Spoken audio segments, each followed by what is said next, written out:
Jesse, are you on?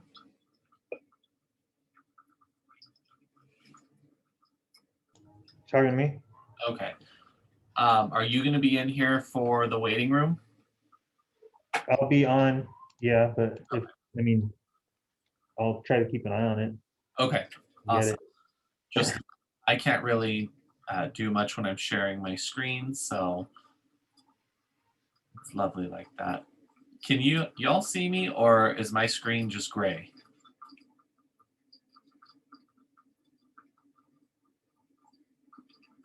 It's black to me. Okay. Trying to get it to go on.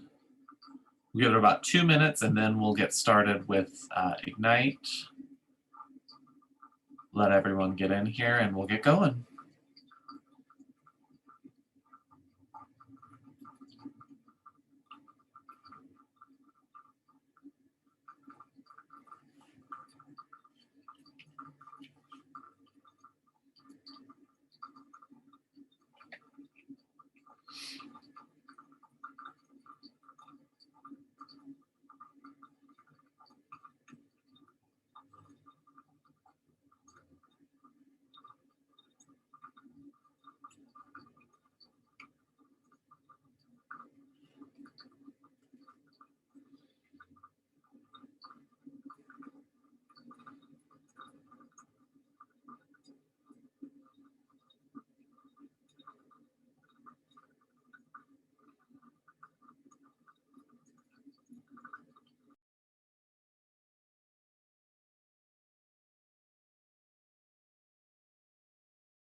All right, we're going to go ahead and get going.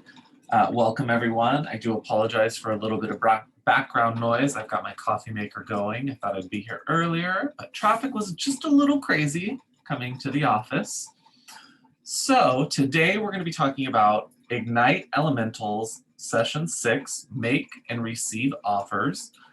I'm going to be placing in the chat the daily instructions for Ignite, as well as, what happened? As well as where you can find all of the materials. So has anyone had trouble accessing any of the materials? No? Okay, all right. So I'm definitely going to encourage participation. I don't like having to call on people, but I will. So I encourage everyone to speak up. This is an interactive class, and let's start off with some of your wins that you had from the past weekend. I know open houses are in session and we are able to do them. So did anyone have some major wins this weekend that they would like to share?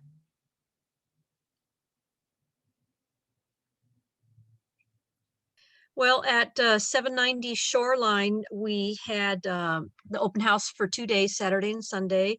And we had, I would say 8 to 10, maybe 12 visitations. And Sunday we had about 8 visitations. They were mostly people who already owned or were renting. And there were a couple of people who they acted and said they were as though they were interested in purchasing. And one was an investor who owns a lot of properties. And I think Ryan was working with that person. So that's not a major win, but it's just a lead. It's a win though, and that's what matters. Yeah. Awesome, great work. All right, anyone else? I want one more win from this weekend from someone.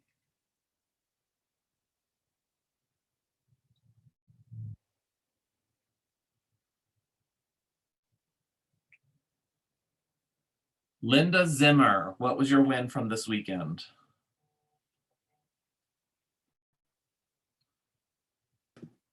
Well, I did write an offer, but it was not what I would call a win. Um, my buyer is an investor and they wanted to do a 1031 exchange, but they wanted to find a property first. So they found one in San Francisco. It was a $2.4 million listing and they wanted to go in at list, even though we could tell there'd be other offers. They were outbid by $200,000. Wow. And I also try to kind of assure them that when you're putting in an offer, it also cannot be contingent on a property for sale that's not even listed yet. And tried real hard to explain how when they have something they need to sell, we can make that contingent on finding a replacement property. In this kind of market, buyers will absolutely be willing to go along with that. But I think sellers will not be willing to go along with contingency if it's not even listed. Yeah, So- absolutely. So that was a buyer who's learning their lesson still.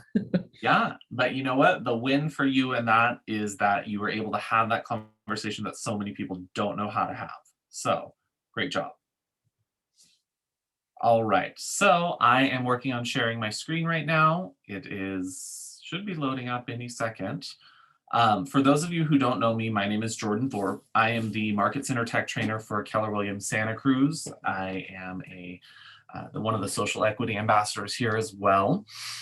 I have taught Ignite a couple different courses in Ignite. I teach the California Realty Training.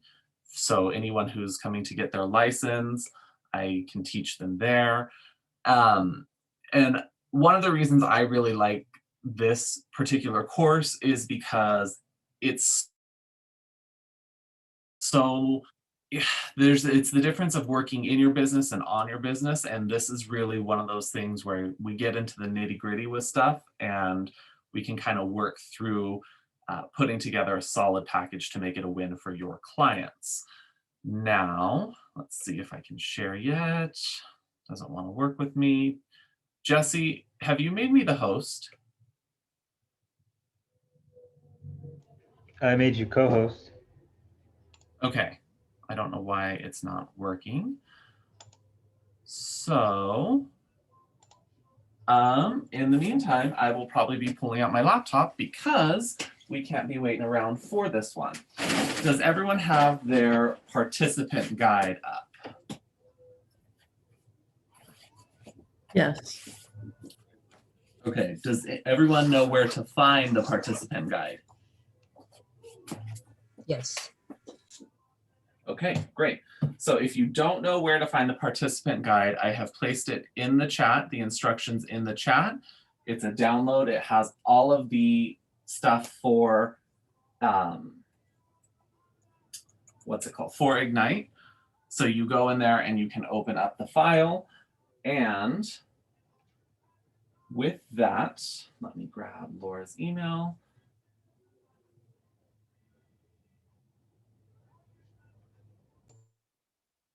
And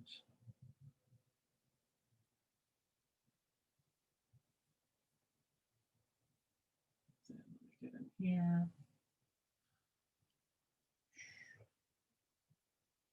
Jesse, I'm going to log on from another computer. Can you make me co-host on that as well? Yeah. Okay, thank you.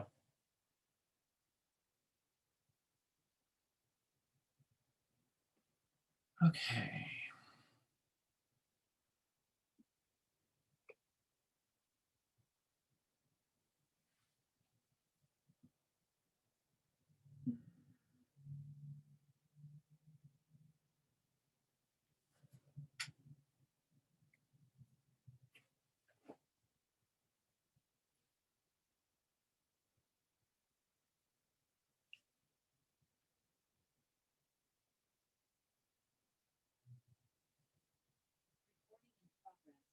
All right, can everyone hear me? Yes. Yes. All right, Thank you. I'm going to be not working with this. Oh, alrighty then. So that one was done. Okay, so I'm going to go ahead and start video and share my screen and we will get going.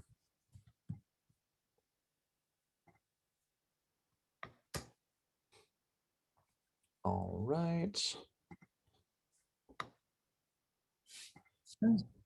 Okay, can everyone see the PowerPoint? Yeah. Yes. Wonderful. Okay, so this is Ignite Elemental Session 6, Make and Receive Offers.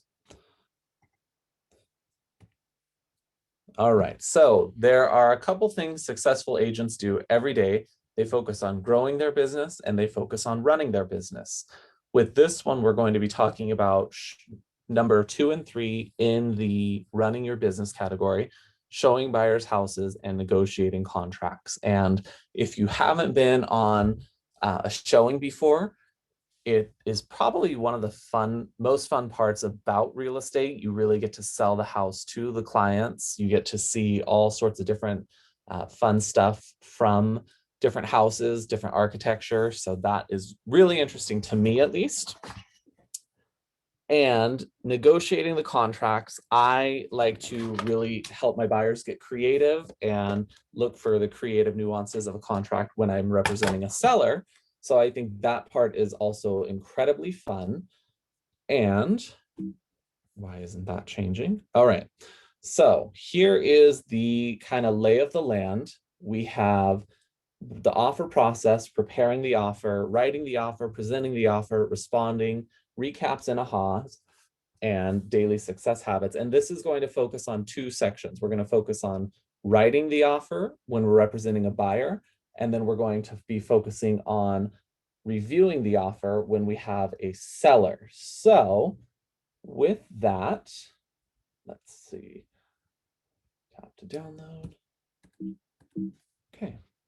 Okay, so the offer process, you go out, your buyer finds a home and they want to write an offer for it. Great, wonderful. So here's kind of how it can kind of flow. When you make an offer, the seller can respond in one of 3 ways. They can counter the offer, accept the offer, or reject the offer. From there, if the seller counters the offer, you're in negotiations. If they accept the offer, you begin the contract to close process. And if they reject the offer, the buyer's agent, what you should do is reach out to the seller's agent, and see if they're looking for something else, if you can resubmit what exactly they were looking for, any sort of information you have to go back to your clients with.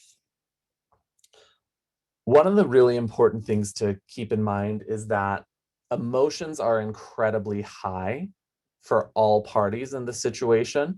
And us as professionals, our job is to really keep our emotions in between the lines. So don't let your emotions spill out into your buyers or your sellers. What are some examples of emotions that sellers could be having?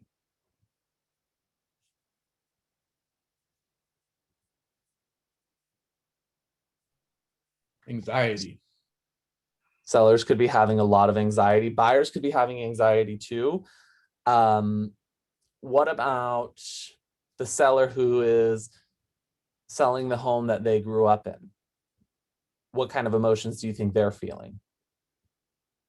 They don't want to lose the house. They want to hold on to it in a way, but they still need to sell it. So they're attached. Absolutely. They are attached, and there's a lot of times you'll run into some tension and you'll think that it's something that it's not. And it's important for us to step back and realize, okay, they're selling their childhood home. They're thinking of all the memories. This is where they brought home their crush to meet their parents the first time. This is where they lost their first tooth, things of that nature. So it's really important to make sure that you're respectful of them in the process, as well as making sure that you're there to really be a sounding board for them. And buyers are already seeing themselves in the house. So to not necessarily counteract that, but to really kind of keep everything moving forward, don't necessarily talk about it as their home yet. Talk about it as the property. It's a desensitizing tool that it's kind of a psychology trick that works. You do want them to get excited when we're in the process though. Any questions so far?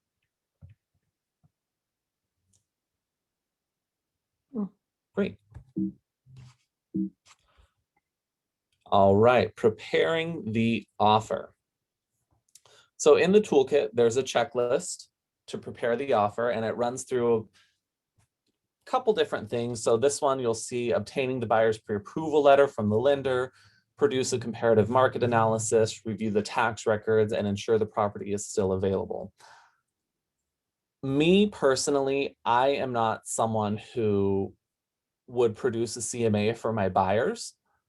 I would make sure that the offer they're suggesting is on par. And if we're way off, then we need to have a little more serious conversation. If you're working with a coach, talk to them about this, because this is something they could really help you through. One of the things that I learned in Bold when I took it in person a couple years ago was do like a one-sheet print off of properties that have sold recently nearby it. If the property is listed at 700,000, they're wanting to write at 700,000, but we're seeing a 102% list to sell ratio or percentage. We have to have a more serious conversation with them about how we're going to be competitive with that, because chances are at ask, it won't come in. It won't be returned as accepted. So what is something that isn't on here that you really should be doing before you write the offer?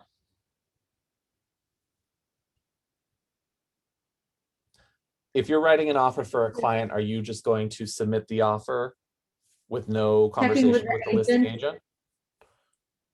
Checking with the listing agent how many offers they have and what's the approximate price that it's going to. Sometimes they will let you know.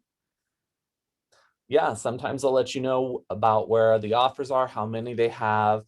And another really important thing is, what if the seller needs a seller in possession, or they have to close on a specific day and you don't know that because you don't talk to them? Well, the offer that they receive that has all of that is more appealing than the offer that they receive that doesn't have those elements. So talk to them about the different things that could be in an offer that would make it stand out. And that goes towards building rapport with a listing agent. This is one of those industries where your relationships with other agents and other professionals in the industry can really help and set you apart, because if you're friendly with another agent, they're going to want to work with you. Whereas if you're just not friendly, not pleasant to work with, your offer is going to be looked at differently. It shouldn't be, but in the eyes of the agent who has the seller's ear, it's going to be looked at and weighed differently based on their past relationships with you. So make sure you're building good rapport, talking to different agents. If you see them out, say hello, all that good stuff. So when I represent sellers and I have someone who hasn't reached out to me, hasn't talked to me, hasn't done anything, and I just get an offer, I'll get an email that says 123 Main Street offer. It's very hard to tell how the transaction could go, because you have no way of telling what your relationship is going to be like with this person. Is it going to be smooth throughout the transaction, or is it going to be ups and downs and ups and downs? So always reach out, always talk to them, and find out the buyer's motivation too, if you're representing the seller.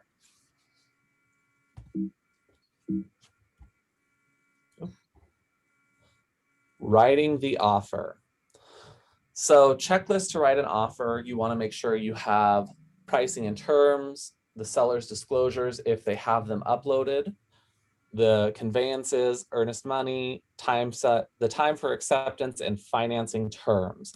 So we're not going to get into the nitty-gritty of the full contract. There's some important things in there that you want to make sure are filled out. You want to have the date it was prepared, the seller's names filled out correctly, the buyer's names filled out correctly, and timelines. Really be on top of your timelines. If you're talking to home inspectors and they're saying, yeah, I'm booked out 3 weeks, you probably don't want to write a 10-day physical contingency unless all they're going to do is go in by themselves and look at it. Appraisals, same thing. We're all seeing that appraisals are taking a lot longer. Some are booked 3 weeks out, some are a month out. So be in tune with your lender, be in tune with your inspectors and your vendors to make sure you have a very realistic timeline.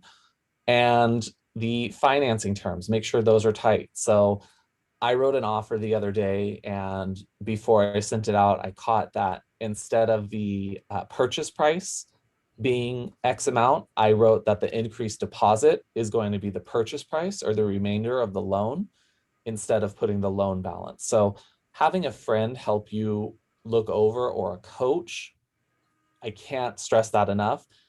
Make sure you have a really strong offer and a very clean offer, and your coach or mentor or whomever you go to help you with this can walk you through that. Excuse me.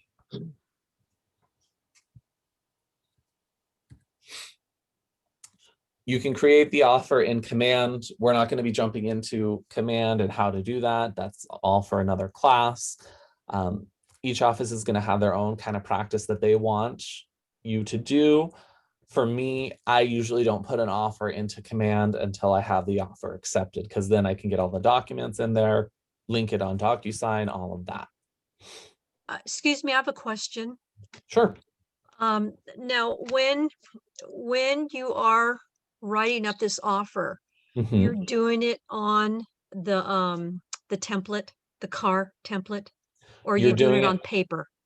You're doing it on the CAR form, whatever form is correct. So if it's a residential purchase, you're going to be writing it on the residential purchase agreement. If it's the commercial contract, you write it on the commercial contract. Yeah, I just mean the logistics of actually writing it out. And do you have the client on Zoom while you're doing this? I assume? When I'm writing the offer, Yes. no. Me personally, I don't write the offers in front of the clients. I have a conversation with them about the different elements. I write it up. If they are a first-time home buyer, we have about an hour meeting going over the elements of the contract, and I thoroughly explain to them what it means. Same with the seller. I fill in the terms and we talk to them. If I have to make edits, I can make edits to it. Mhm. But I don't have them on Zoom until it's filled out and ready to Mhm. send to them. And now we're talking about the residential purchase agreement form, correct? We'll assume that this is the residential purchase agreement. Okay, and how much in detail do you go over it? Because it is pages and pages. How much detail do you go into when you're with, let's say it's a first-time home buyer? My rule of thumb is I don't move on until they can explain it back to me. Every item? The majority of the items. So I'm going to explain that time is of the essence, the liquidation clauses, the significance of the 3% deposit, the effect of cancellations. And I'm not giving them legal advice. I am paraphrasing the contract for them. Mm-hmm. I would recommend, if you've never written an offer, print Uh-huh. out a blank contract and read it through. Familiarize yourself with the contract. Talk to your coach, though, about how in depth you should be going with your clients. Okay. Any other questions? All right. Jordan. Yes. Going back to checklist to prepare an offer, there's under the third one, review the text record for the information about the pricing history. Mhm. Why is that important? So I wouldn't put a lot of significance on that. I review the tax records mainly to find out the name, if they have it in the MLS as owner of record. If they're the first owner, second owner, 23rd owner, whatever it is. But as far as pricing information, I don't look at the tax records for that. I would say that that's not significant. However, that's just my opinion. You could be checking for the appreciation of the home and seeing kind of where it was 5 years ago versus where it is today. That's the only thing I can think of, but I would not put a lot of significance on that. Thank you. Sure. All right, offer writing guidelines. So there's a cover letter template in the toolkit that you can download. has your name, the date, phone number, excuse me, where your clients' names are, the property address.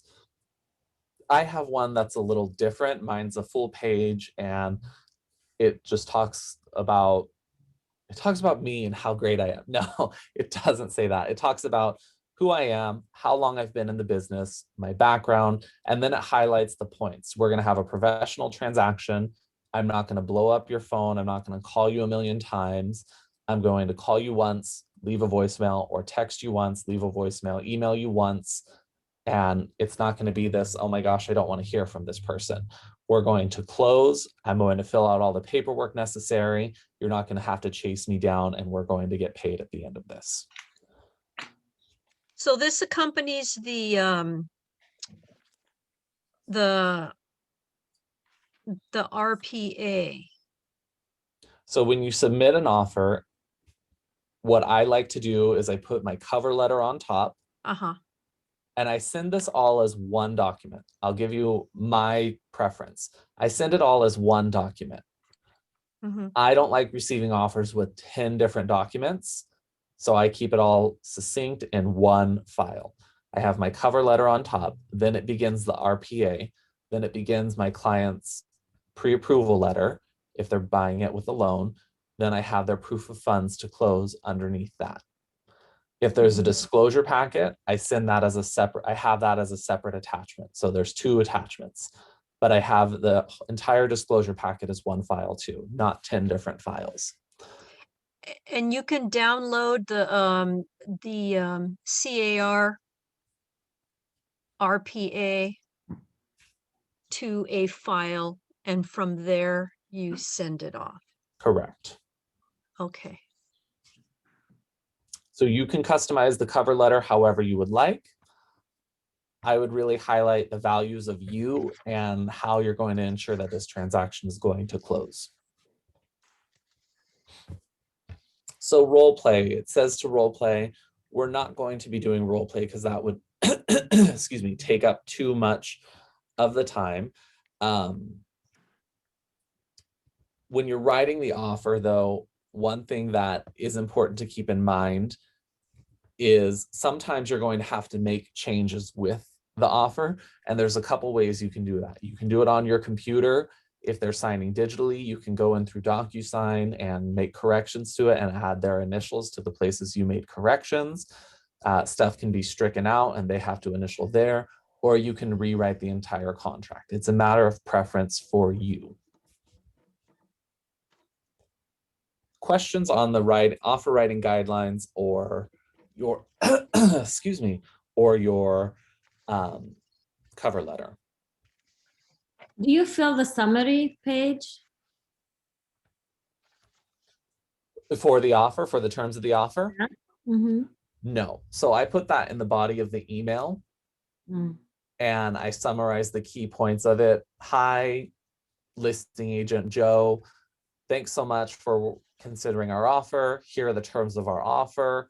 We have a 20-day close. We have a 10-day inspection period, a 12-day appraisal, 14-day loan, and we are coming in at $800,000 and with this type of loan. And one thing I have found that really helps me is I CC the buyer's lender and they can write a response. And generally it's a very quick response. Hi, listing agent Joe. Thanks so much. I'm the lender for the transaction. I don't foresee any issues and I look forward to a smooth closing. So little things like that can make you stand out. I see. Presenting the offer. So you've already talked to the listing agent about the terms that need to be in the offer. Let them know that an offer is coming. And then when you send the offer, you can send them a text or call them and say, hey, I just sent over the offer, wanted to let you know so you don't lose it. Thanks so much. Have a great day. In your contract, there should be a deadline for response times. Most people are seeing a quick turnaround. even with the very high amount of offers we're getting.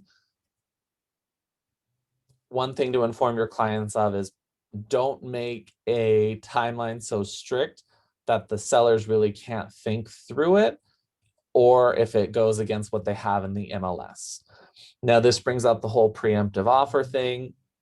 Sellers can reserve that right to accept a preemptive offer, even if they have a deadline set. That's on them. So we have to do the best for our clients when we're representing buyers and sellers. And once you get a response, consult with your buyer when the seller responds.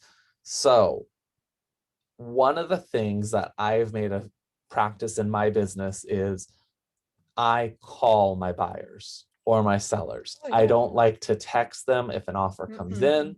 No, you If want to we get a speak to them response. personally. I want to speak to them in person, or I want to speak with them on the phone. So I wouldn't like to get a bad news text. I don't like to send a bad news text. I pick up the phone and I say, hey, we got a response. The seller countered, or they said no and they accepted another offer. I'm so sorry. Let's continue our search. That's not always a good thing to text, because then they can look at it and they can weigh on it. It can weigh on them.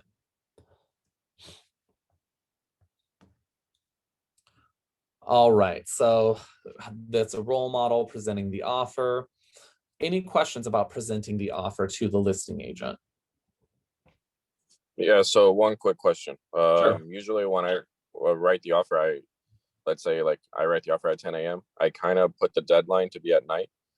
Because from what I kind of learned the hard way, I guess it's their job, but the listing agent is out there hustling with, the offer.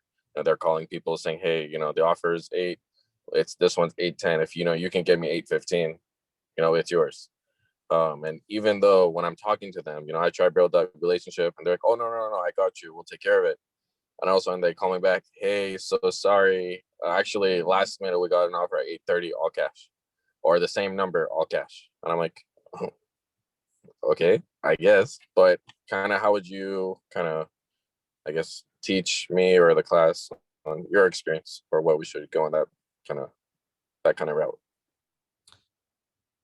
So are you asking, what, can you rephrase the question? What's the Yeah, question? so I guess so before, your standard is the 3 days, and then I do it kind of to the end of the day kind of thing. Okay. Do you think that's like a good approach, or, do it kind of differently, or what?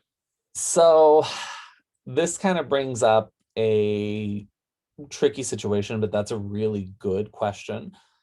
The current market, I feel, has really brought out a lot of, has really emphasized a lot of people's unethical behaviors.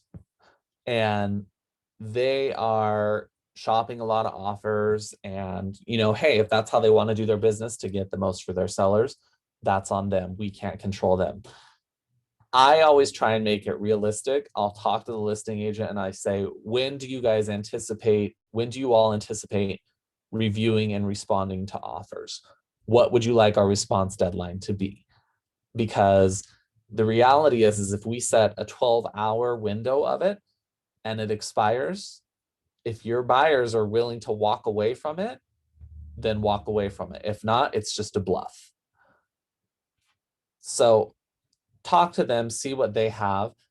I usually do about a day, 24 hours or 48 hours, depending on what it is. That's me personally. Yeah. So my kind of thing is, I want to play in a way where it's kind of, I'm playing hardball rather than I'm waiting and them kind of toying me around.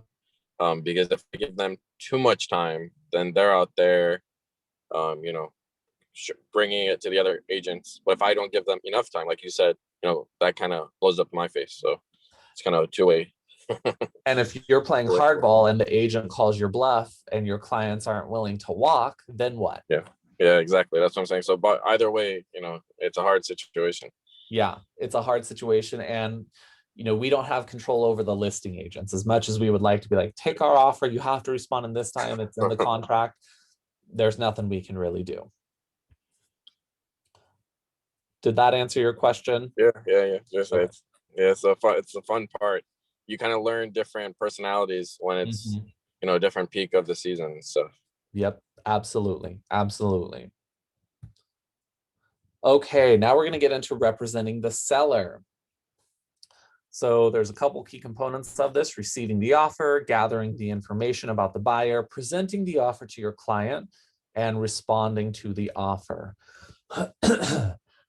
The worst thing I feel that listing agents can do is not respond, but change the status on the MLS.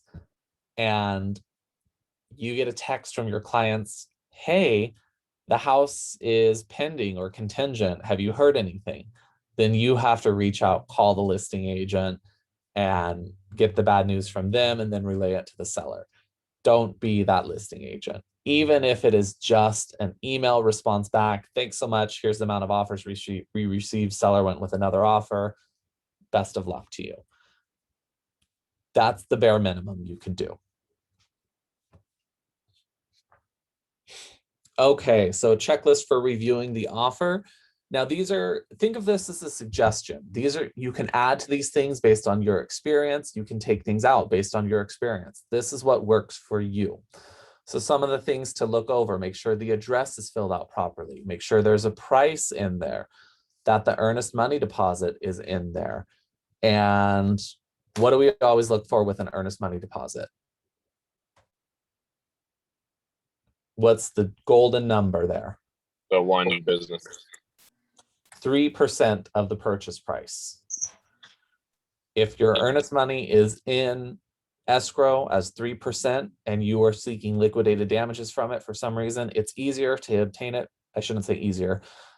It's already there in the escrow account, so you're not going to have to go chasing down someone to deposit more money if it wasn't 3% for your seller.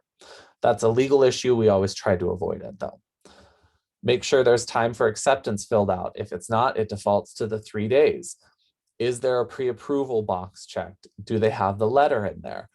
Do they have loan approval date? Have you talked to the lender about how quickly they can get loan approval?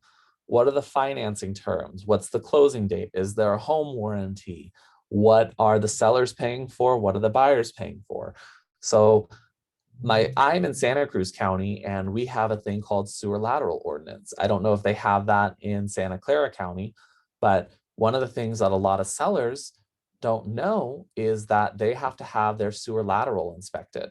So if you're on sewer water, if you're on city public utility, if you're on a well, it doesn't apply, or septic, it doesn't apply.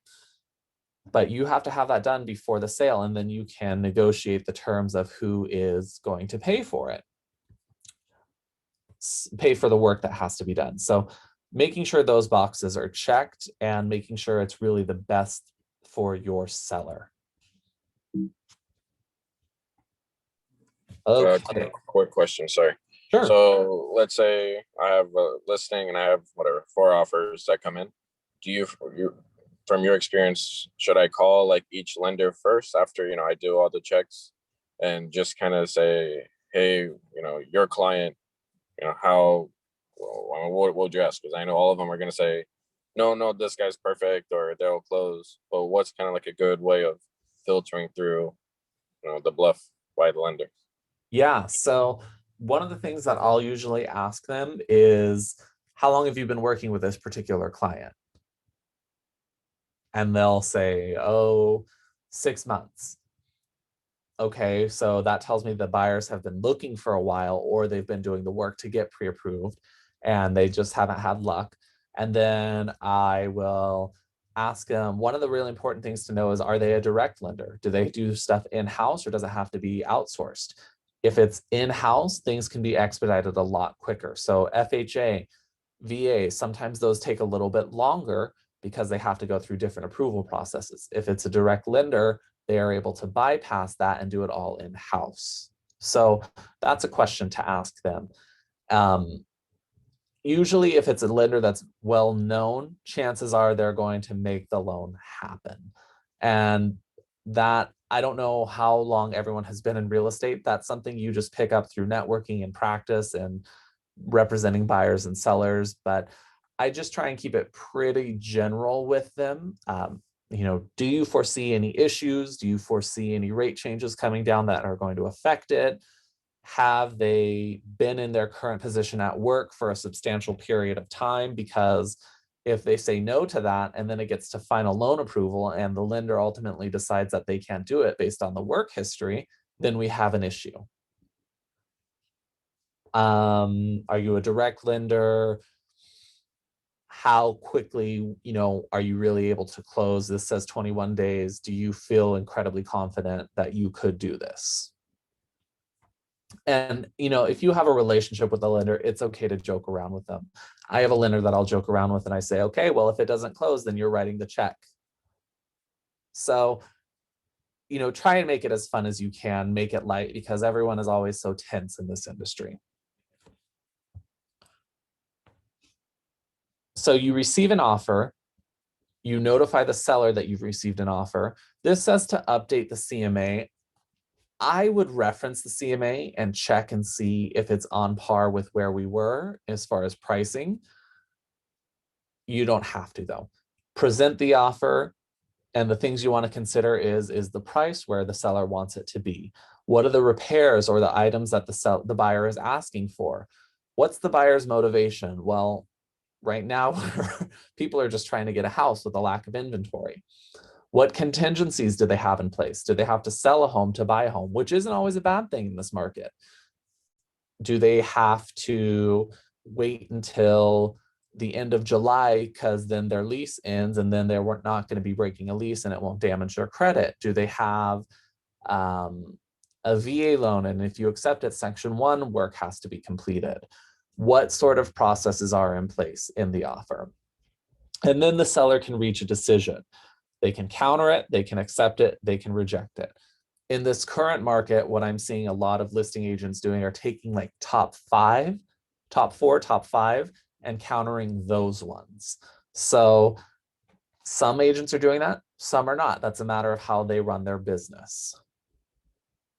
When I'm representing a buyer, I'm always going to go for a backup position too. If we get rejected or we don't get a counter, I call the listing agent and I say, hey, thanks so much. I appreciate it. Bummer. Stoked for you that you got 20 offers. That's awesome.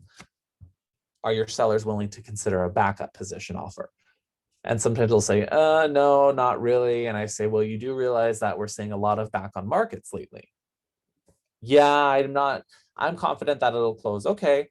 And then I'll let a couple days go and then I'll text that agent again. Hey, are you sure your sellers won't consider a backup offer? And usually they'll take a backup offer. What's nice about that is if it does fall out of escrow and you're in position number 1, you're in. That's for the buyer, not so much the seller though.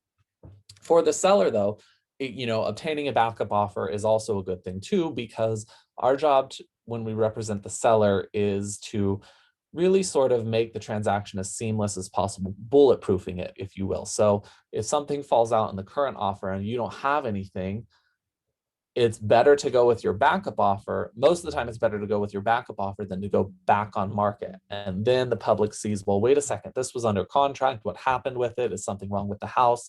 And you can run that risk of losing attention for the home. Hey, Jordan, I have a quick question. Sure.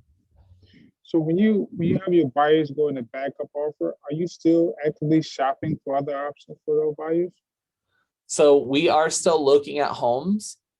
And if we are going to write an offer, what I'll tell my clients is, okay, we need to consider the other one that we have. And if you get accepted on it, where are you going to want? Do you want to go with this new house that you found, or do you want to go and wait with this house? Because if you're waiting here, you're missing out on everything else. So I have just a very realistic conversation with them about the pros and the cons of it, because stuff is selling. I mean, fixer-uppers are selling left and right. People are just taking the houses that they can get. But if we get into contract, we're canceling the backup offer. If they're not wanting to if they're not wanting to write up offers and they're wanting to wait, we usually pause on the showings. Okay, great. That's what I want to know. So if you actually do continue to shop, as you say, find another house, then you cancel your backup and then proceed with the second house. Yes. Okay, great. Thank you. Mm-hmm. Any other questions? All right. Responding to the offer. So your offer has been presented, the offers have been presented, the seller has thought about it, they're coming to a conclusion. There's a couple of different choices they have. They can counter the offer, they can accept the offer, or they can reject the offer. So if they're going to counter the top 5, we send out a seller multiple counter offer. If they're going to accept just one, well, obviously just one offer, if they're going to accept an offer that stands out to them the most, it begins the contract to close process. Excuse me. And if they're going to be rejecting offers, you contact the buyer's agent and you tell them, hey, seller reached a decision. They went with another offer. Thank you so much. We appreciate the offer and best of luck. Sometimes the buyer's agent will call you and that buyer's agent is just doing their due diligence for their client. So when you have a counter offer, what you're doing is rejecting the initial offer, and not a full rejection, a partial rejection of the offer. You're changing specific terms in the offer to make it better for your client. You send it, then the buyer's agent receives it, they go over it, and they'll either accept that counter or they're going to counter with their own. One of the things that I really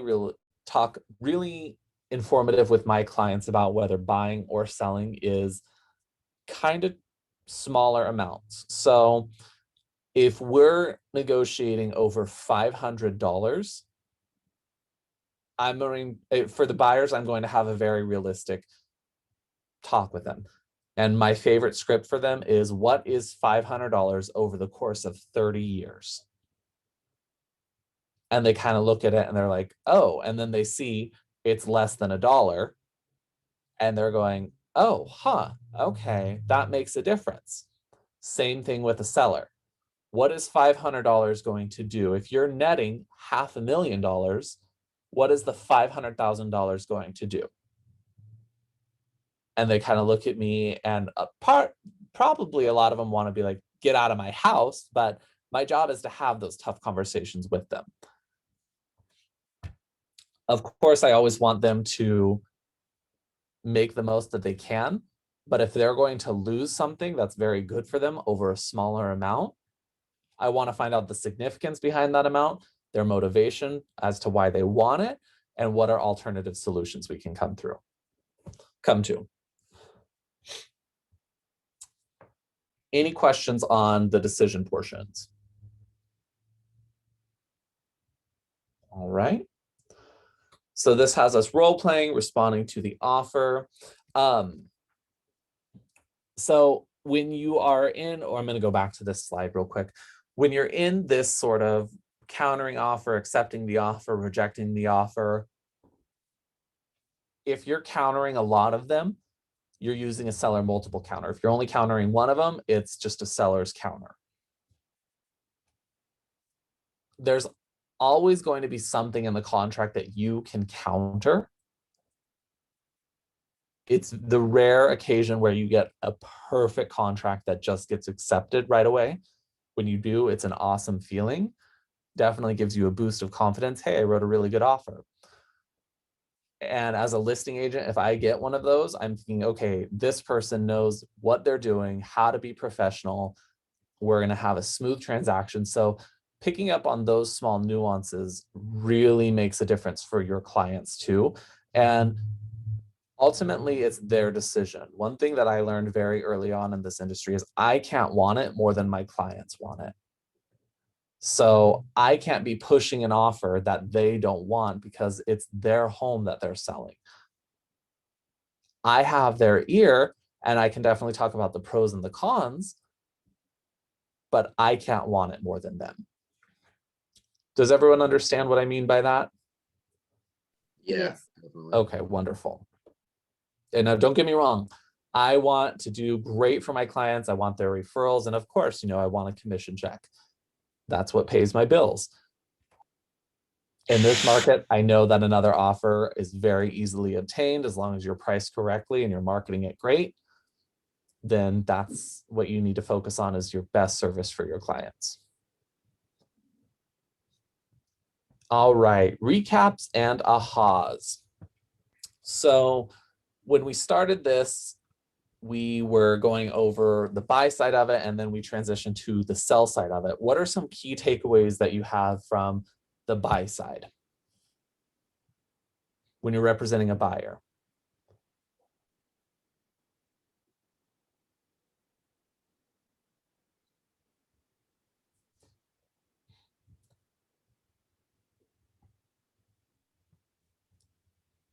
Don't all talk at once.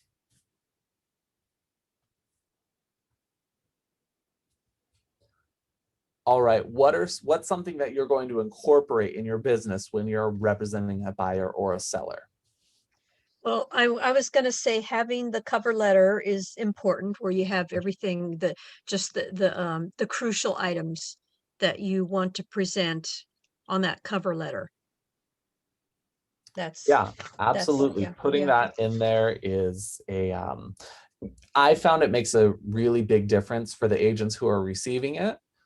Mhm. And if I receive it as an agent, I like to look over it and really highlight, okay, what are the key components that they're offering to me, working agent to agent? You know, if someone told me, I'm going to call you one time, or I'm going to text you one time, or email you once, and that's going to be it. I'm not going to make your phone ring every 20 minutes. Mhm. That speaks volumes to me, because we are all very busy between our lives and our businesses. And the last thing we want is to see the phone ringing and have that, oh, I really don't want to talk to this person. Mhm. Yeah, making that phone call to the agent to let them know that another offer was accepted is very, very important. Mhm, mhm. Yeah. For I like a relations, phone call. agent to agent relations. Yeah, yeah. I like a phone call. I have them on the phone. And it's also about respecting their time too. If I'm calling you as a professional and extending that professional courtesy versus a text or an email, please respect my time also. Don't take advantage of the conversation and extend it to a 30-minute conversation when I have 15 other calls like this I have to make. So just understanding that sort of process too, and really taking that back to your clients and seeing what you can do differently. If you're getting feedback that your pricing is too low, Mhm. have that conversation with them. Okay, we've written 4 offers. Each of the feedback I've received is too low. We need to increase it. Sometimes they're not able to, though, and that's a realistic thing. And that's, yeah. I have a question. Sure. Here on offer writing guidelines, Mm-hmm. says in command, obtain the appropriate offer to purchase forms for your area and add it to the buying opportunity if it's not already included. How is that different from the CAR form? So you don't want to be adding anything to command. Glinda, our transaction coordinator, does that. For offices who are not in Santa Cruz or not using Glinda Oh. Whitlow as their TC, please check Okay. with your transaction coordinator on how the process is. So in command, under the document section, Mike's offices have loaded all of the different documents that are required. Please Oh. check with your TC on how they want the process to go. Okay. Okay. Thank you. Sure, Hey, Jordan, quick question. sure. In regards to when an offer is actually accepted on the lister side, a different offer is accepted. Can you go into the MLS and check, follow the status for that particular offer or that particular property, and then you'll be alerted when there's a status change? Like a specific property? Yes. So on the MLS, you can set it as like a watch feature. I have my MLSs, my alerts set up to come in through email as soon as there's a change and the system processes it. So I have like Hollister update, 95076, the zip code I live in, that update, Aptos update. So anytime there's a change, I get an email right away, so I see it. So you can either do that, or you can set a watch in the MLS and just click on watch this property. And then from the home screen, you'll be able to select my watched properties. Let's see if I can. Just out of respect, just like you said, listings agents are very busy. And Yeah. oftentimes they do not respond. And I don't like getting a call when my client called me and say, "Hey, Donald, this property is pending now. What's going on?" Then I got Yeah. to say, "Well, let me check." I like It's to be in front of that. uncomfortable. It is. So I like to try to get in front of that. Yeah. So one of the things I'll do is I'll either just set a watch or I have it emailed to me as soon as it happens. And there's really not much else you can do other than going in and checking it. That's totally understandable. And also, I want to go back to like a buyer's consultation, which I'm very strong on doing. Realistically, at that time, I try to set the expectation that the market is very active. There's going to be a multiple offers, could possibly multiple offers on any property that you go in. Mhm. What is the max that you're willing to pay for that particular property? Then realistically, I'm still going to go do my CMA to make sure that it's still a fair market value that we're making on the offer of that home. I don't want to offer $1 million for a house that will only appraise, even though the appraisal is out the window for the most part. I don't want to offer $1 million for a house only appraised at 850 without my client fully understanding what they're getting into. Right. Right. Yeah. And that's a really important thing to be realistic with your clients and set those expectations right up front. And, you know, that's based on your experience and your professionalism. So when you have your buyer's consultation, you know, if their maximum purchase is $750,000 and you're seeing that houses that are closing at $750,000 are listed at 700 and they're going $50,000 above ask, they probably need to be focusing somewhere in between the $670,000 to $700,000 range, because then they have that leeway to go up in price. But yeah, that is setting the realistic expectations in your buyer consultation. It will pay off greatly. All right. So daily success habits. As a part of Ignite, we have our daily success habits. 10 contacts added to your database, 10 conversations about real estate a day, 10 handwritten notes, and 10 home previews per week. So your daily 10-4. So conversations a day, talk to new people, get in front of them, cold call, warm call, do whatever you need to do. Add contacts to your database. Remember, our business is nothing without our database. In order to have a successful business, we must feed and nurture a database. Handwritten notes.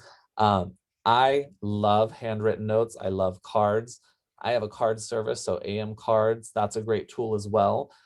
If you want to handwrite them, go for it. I have markers that I write with, so it makes it look bigger. I don't have to write as much. They're just little tricks. Go to TJ Maxx or Home Goods or Target and pick up a pack of cards for $6. I think you get like 100 cards that you can just write to anyone. And then 10 home previews per week.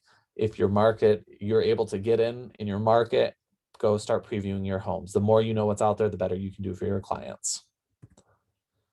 Scripts, make sure you're practicing your scripts. Remember to lead generate, uncover motivations for both buyer and seller. Learn how to identify objections and overcome them, close deals and speak in the terms that the customer understands, and instill confidence in your customers. This has us role playing with scripts. Make sure you're following the do not call compliance list. And go update your contacts and follow up. This has contract practice. If you have a coach, talk to your coach about the contract. I recommend printing out a blank contract, reading it through, understanding it, both listing and purchase. In Connect and Command, you can go in, there's plenty of help online, 60 to 6-day challenge. Create your success list, to-dos, should-dos, priorities, and what the task is. And then this is a survey. We don't have to worry about doing the survey. And that's all I have for you. Does anyone have any last minute questions for me? Okay, well, thank you everyone for showing up. I appreciate it. Go get lead generating, and I hope you all have a wonderful day and are able to get something into escrow soon. Thank you, Jordan. Thanks so Thanks, much. Jordan. Appreciate Thank your you. time. Bye-bye. Thank you. Bye. Thank you. Bye.